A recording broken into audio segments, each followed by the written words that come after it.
What's going on, guys? It's Greg here, aka NYPrepper. In this video, I'm going to talk to you guys about another nuclear war survival frequently asked question. And this is a question that I often get, and people ask me all the time, what do I do if I don't have a basement in my house or in my apartment building? What are some options for me if I live in an area that doesn't have basements, like the southern United States or other areas of the world where basements are not common? What are some possible shelter options to protect yourself from fallout radiation if you live in one of those types of areas, or if you don't have a basement in your house or in your apartment? So I'm going to cover that in this video, so I hope you enjoy it. All right, guys, so before I get into the details of the video, I want to just mention that in my How to Survive Nuclear War series, I already discussed 90% of what I'm going to be discussing in this video in detail. Okay, so if you want to know what to do if you don't have a basement in your house or your primary residence, or you live in an area where there are no basements or underground structures, please watch my How to Survive Nuclear War series Part 7 and Part 8. Those are the two videos that I talk about how to find a suitable fallout shelter if you don't have one in your primary residence. And I also talk about how to improvise a fallout shelter. Okay, so check out Part 7 and Part 8 in my How to Survive Nuclear War series for an in-depth discussion on this topic. Okay, in this video, I'm just going to quickly touch on what you can do, but to really get an in-depth understanding of what you need to do, please watch those videos. They're each about an hour to an hour and a half long, and I go into great detail in those videos. All right, so what I'm covering in this video is just a quick synopsis, kind of a quick summary. So don't use this video as your starting point. Okay, this is just kind of like a preview to kind of just whet your appetite. All right, but please watch those two videos. I'm not going to go into a lot of details in this video. All right, so if your primary residence does not have a basement, or you live in an area where basements are not common, such as in the southern United States, there's multiple options for you. And what I'm going to do is I'm going to start with the number one best option, and I'm going to work my way down to the worst option. Okay, so the number one best option that you have is to find a building in your area where you live that has a basement. And the best case scenario is to find a multi-floor reinforced concrete structure with a full basement. Okay, this type of a structure will give you a protection factor of 100 plus in the basement, which will reduce radiation by 99% without any extra shielding in most situations. All right, so multi-floor reinforced concrete structure with a full basement is your best case scenario for finding an alternate structure that you can use to protect yourself from the fallout radiation. All right, ideally 5 floors or more. Okay, and with a basement and reinforced concrete walls. All right, the reason why you want reinforced concrete walls is not because so much you're concerned about the blast wave knocking over the building, but reinforced concrete walls are very dense. Concrete is one of the better shielding materials for protecting yourself from radiation. So because concrete is very dense, it's very good at blocking radiation. And if you have 5 floors or more, you're going to be blocking a lot of radiation coming down from the roof of the building where the fallout is going to settle onto the roof, okay? So multi-floor reinforced concrete structure with a full basement. In that basement of that structure, you're going to get a protection factor of 100 or better without any extra shielding, all right, which is going to reduce radiation by 99%. And even if you get a 3-floor brick apartment building with a basement, you're still going to get a protection factor of 50 or more, which will reduce radiation by 98%. So that's your number one best option, okay? Now, when looking for some kind of a building with a basement, you need to keep in mind some basic criteria, and that is that the denser the construction of the building, the more floors in the building, the less openings in the walls, meaning less windows and doors, and the more square footage means more protection. Okay, so denser construction means more protection, more floors means more protection, less openings in the walls, which means less windows and doors, means more protection, and more square footage means more protection, okay? Now, the key here with finding an alternate structure besides your primary residence is that you have to be able to get to that structure on foot, because if there's a nuclear war or some kind of nuclear attack, the possibility of an EMP is very high, okay? And I'm not just talking about a high altitude EMP. I'm talking about every nuclear warhead can generate an electromagnetic pulse. So if, let's say, you live 50 miles away from a primary nuclear target and a nuclear warhead is detonated, there is a good chance that your car might not work.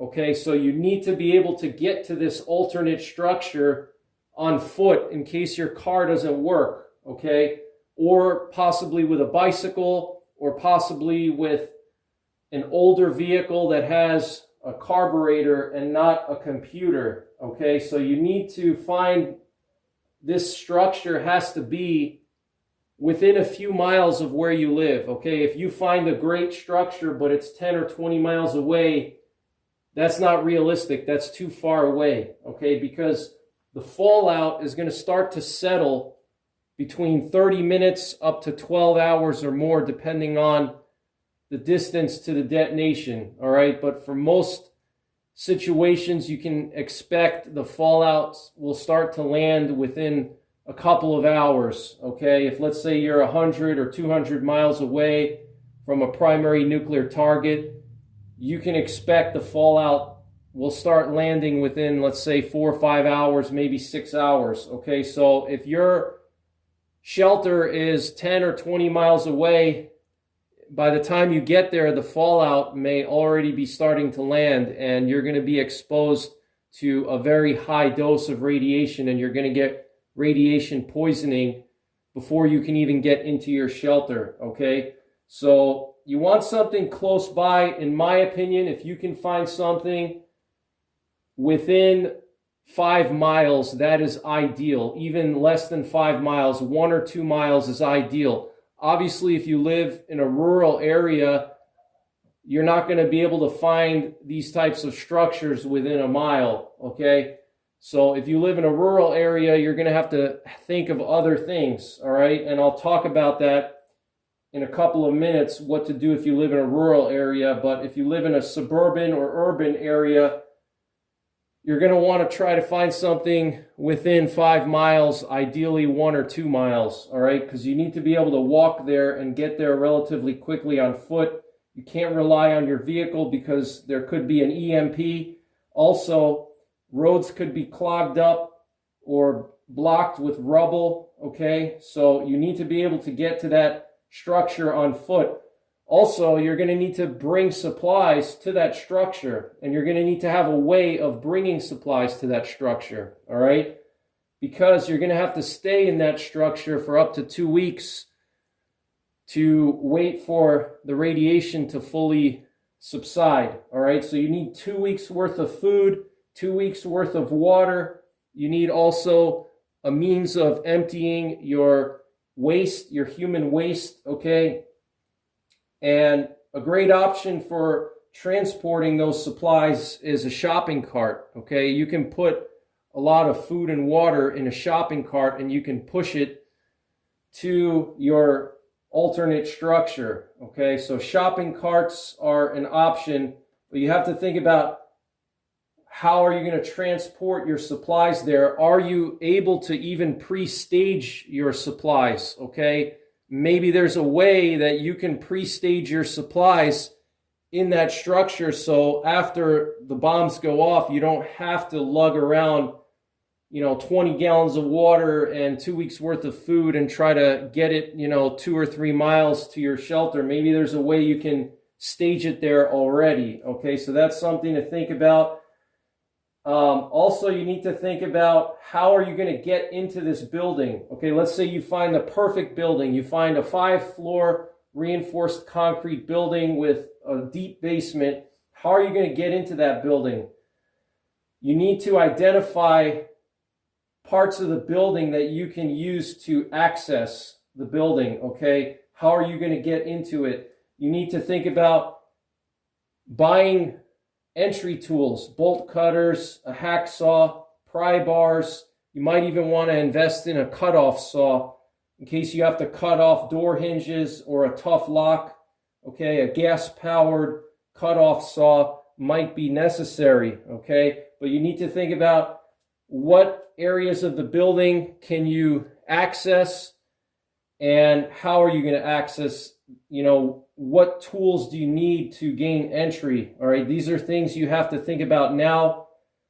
You're also going to need to have a detailed plan worked out ahead of time. All right, you're going to have to first recon the building, see what areas of the building you can get into, and then how are you going to get into that building, okay?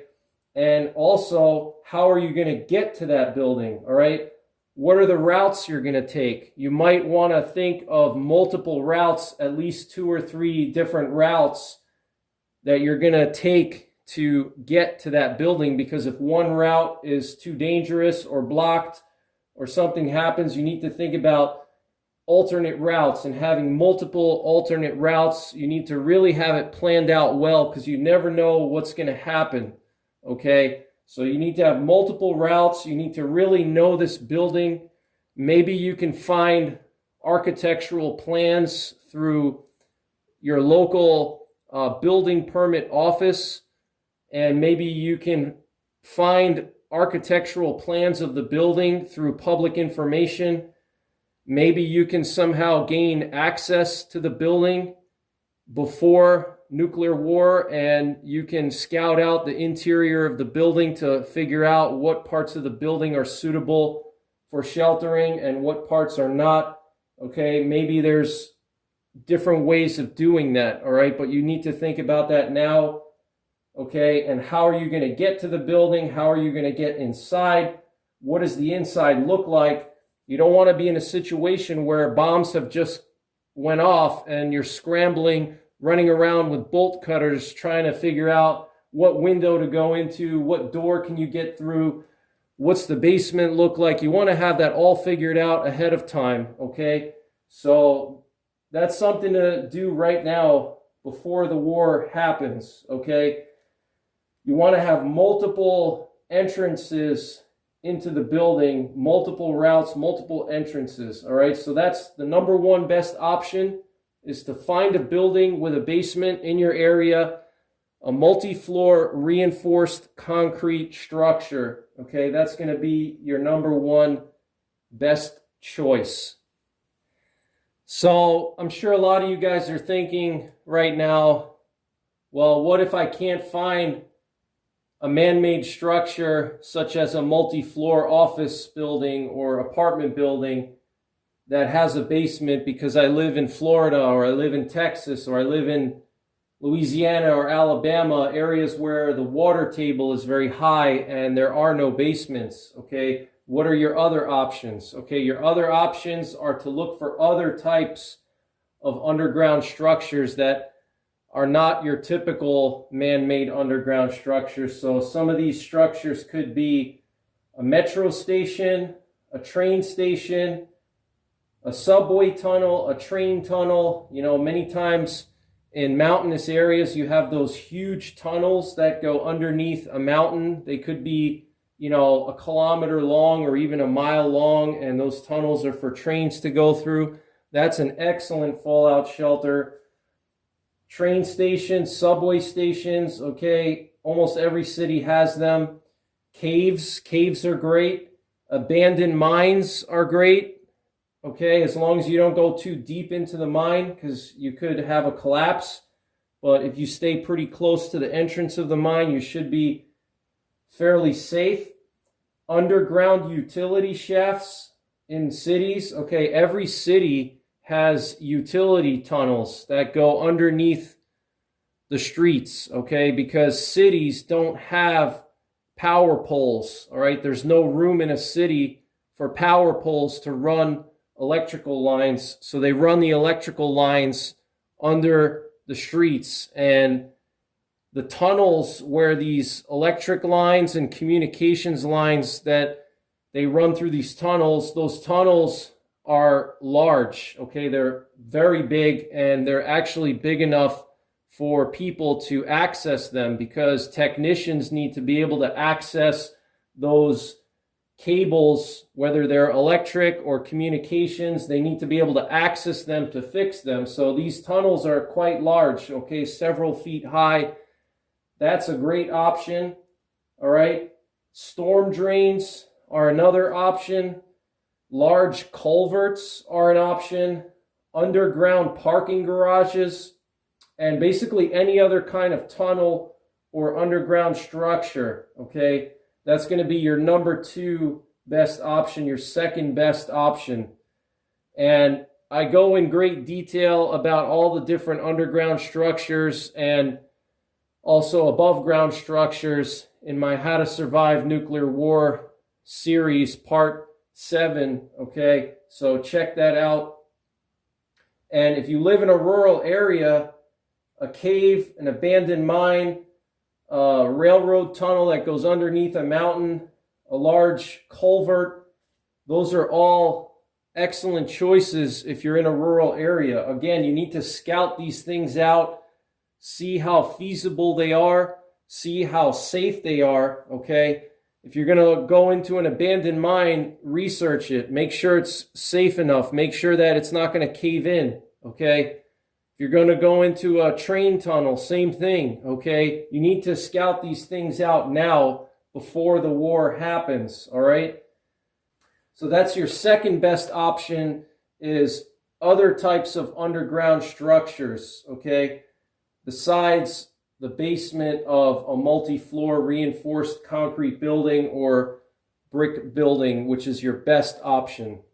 So your third best option, if you have no basements in your area and no underground structures at all, okay, no caves, no mines, no tunnels, no metro stations, nothing underground at all in your area, your third best option is going to be a sturdy construction above ground structure. Okay, so an example of that would be like an older church made of stone. Okay, a lot of churches that are like 100 years old are usually made of giant stone blocks, or even older houses.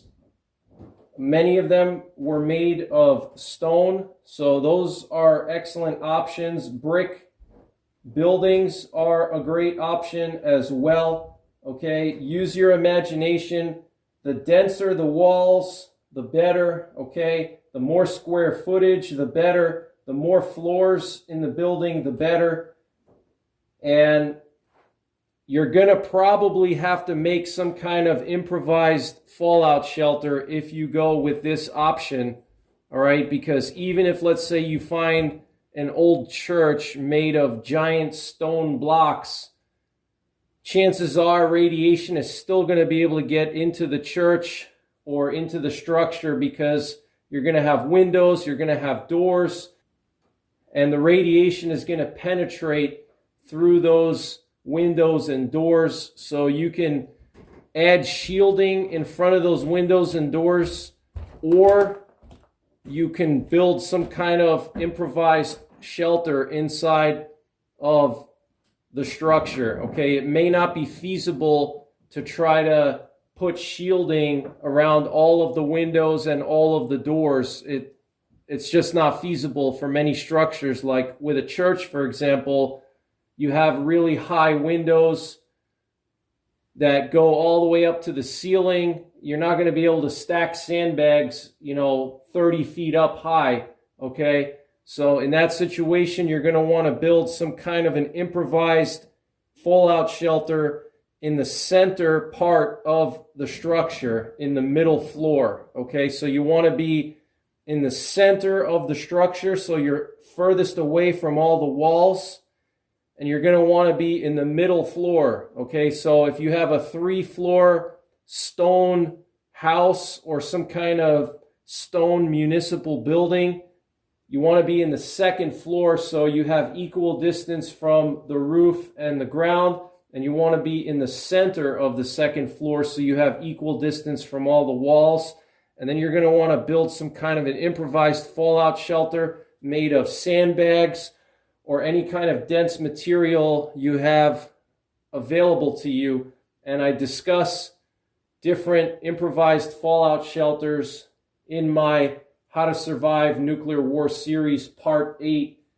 So I'm not going to get into great detail about different types of improvised fallout shelters right now, okay? But that's what you want to look for. You want to look for some kind of sturdy construction, above ground structure, an old church, an old building. In many parts of the country, there's old municipal buildings that were built over 100 years ago where the courts are, like courthouses, municipal buildings, town halls. A lot of them were built from stone and they're multi-floor. So that's a great option, okay? And you're going to have to build some kind of improvised shelter more than likely, all right? So this is your 3rd best option if you have no underground structures whatsoever in your part of the country or your part of the world.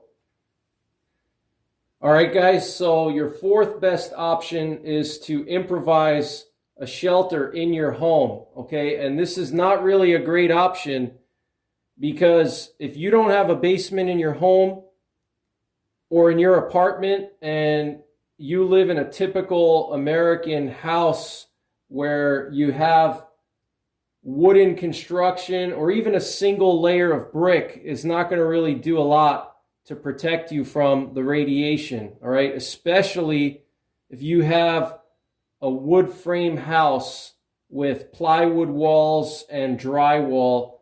That really doesn't do anything to protect you from radiation. So that's going to be working against you. It's going to basically be almost the same thing as being outside of your home, out in the open, okay? You're not going to get hardly any protection from those wooden walls, all right?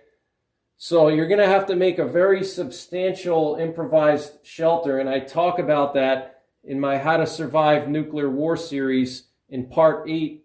So watch that video. I discuss different ways where you can build shelters inside of your home if you have a ground floor house with a slab, no basement. I discuss different options for improvising a shelter.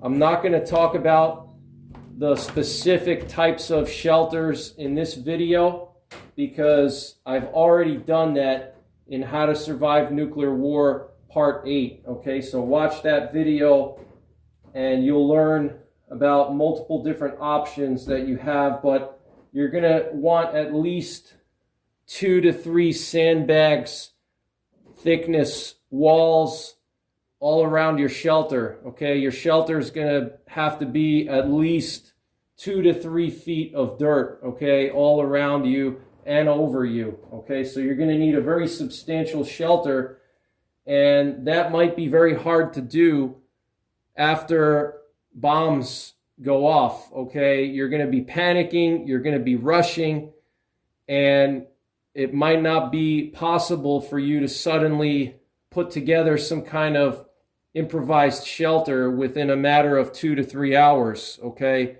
it's going to take a lot of labor, and if you're just by yourself or you have a small family, you just don't have enough time to build this type of robust shelter.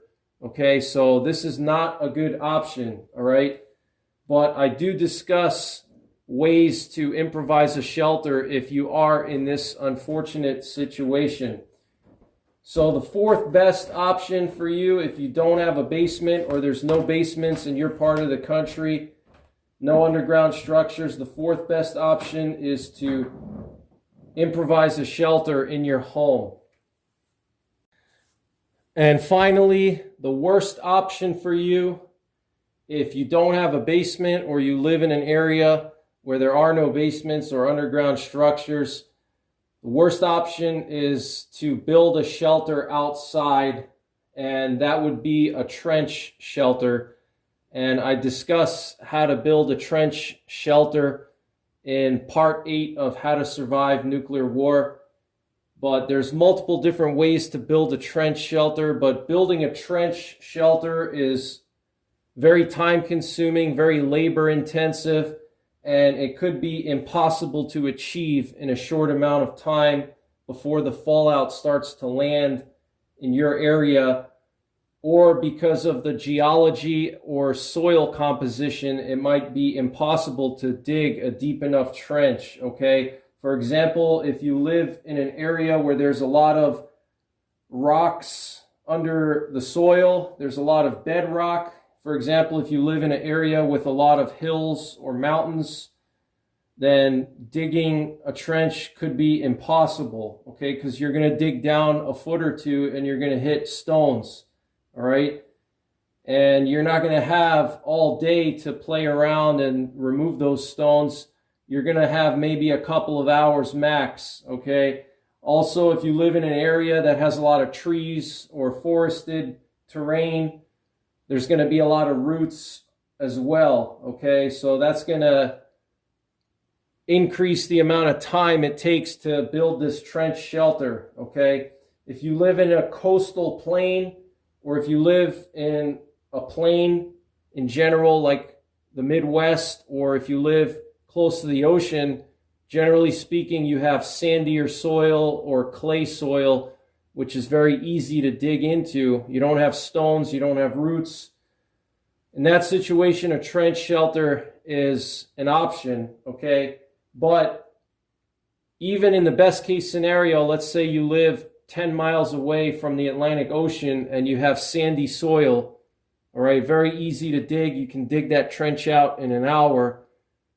Still, it's not the best option, because once you go into that trench, you're going to be stuck there for at least a few days, because the radiation is going to be tremendous outside of that trench, okay? Because you're literally going to have fallout right over your head, right? So you're going to have to stay in that trench for a long time, and that's not going to be comfortable, okay? You're not going to be able to build a huge trench shelter in a matter of 4 or 5 hours. Your trench is going to be very small and it's going to be tight, all right? So you definitely don't want to be stuck in a trench for a week or two with multiple people. There's going to be water in the bottom of the trench, so it's not going to be comfortable. It's not going to be fun. And also, depending on the time of the year, it might be impossible, okay? Because if you have frozen soil, for example, here in Pennsylvania, you have 3 feet of frozen soil in the winter, okay? The top 3 to 4 feet of the ground freezes solid, all right? Digging through that could be impossible, all right? or very difficult. And, also it's going to be cold in that shelter, okay, if you have to stay in that shelter in the middle of winter, okay? So that's the worst option. You don't want to be in this kind of a situation where you're going to have to dig outside and build a trench shelter, okay? You want to think about other options, some of the other options that I already mentioned, okay? If you don't have any underground structures, any basements whatsoever, no caves, no culverts, no mines, no underground parking garages, no train stations, no tunnels, nothing, you still want to try to find some kind of sturdy construction, above ground structure, okay, like an old church or something like that, or heavy masonry construction house or building. That's going to be much better than having to build a trench shelter, and much better than having to improvise a shelter in your stick frame house or, your light construction apartment building, okay? So that's pretty much it for this one, guys. Let me know if you have any questions. Feel free to send me an email, nyprepper85@gmail.com.